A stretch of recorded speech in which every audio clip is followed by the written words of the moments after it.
Hi, I'm Dr. Sebastian Gonzalez, and today we're going to talk about osteoarthritis. Osteoarthritis is a very common thing. It happens to people that are starting to age, and it's a scary thing, honestly, because I think the name is scary, especially when they call it degenerative processes, or DJD, degenerative joint disease they call it. It's also called DDD, degenerative disc disease, depending upon where it's at in the body. But basically what we're going to go over today is help you figure out what it is, also some things you can do to combat the feelings that you get associated with it. I think the reason why a lot of people are scared about this type of condition is not only that it causes pain, but also that it's got a scary name. It's basically just a decrease in what happens is you have a decrease in range of motion, and also some of the tissues and muscles around it become stiffer because you're not challenging that range of motion anymore. This is a model that only one I have offhand here. I had some of the full body models on loan.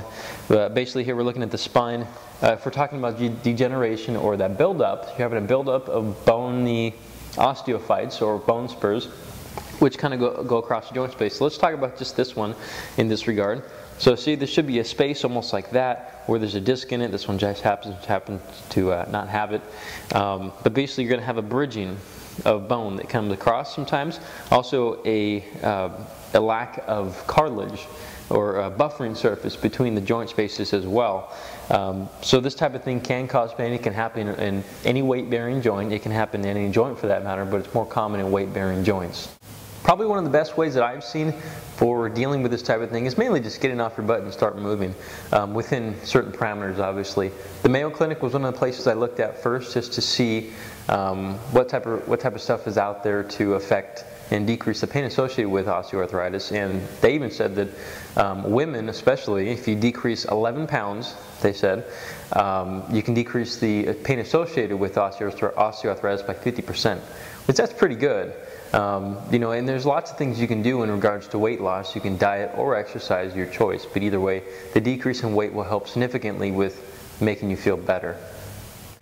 Next, you got to figure out what exercises are going to be good for you, because obviously the stuff that some people are doing are not going to be perfect for you because your joints hurt, obviously. First thing you need to find with your plan is a warm-up. You need to find out how to loosen up the joints enough to where you can get through certain ranges of motion in your exercise program to make them become stronger. Because obviously if you only have this much motion and you strengthen all this, as soon as you start flexibility training, you get this much, and now all this amount has not been trained yet, or strengthened rather. So you need to find some stuff that's not going to challenge the joint movement that much, because if you have a bone spur coming off this edge of the joint and you bring your joint this way and it's going to smash on the other side, that's something you don't want to have as well. So you need to make sure you find the right stuff for you.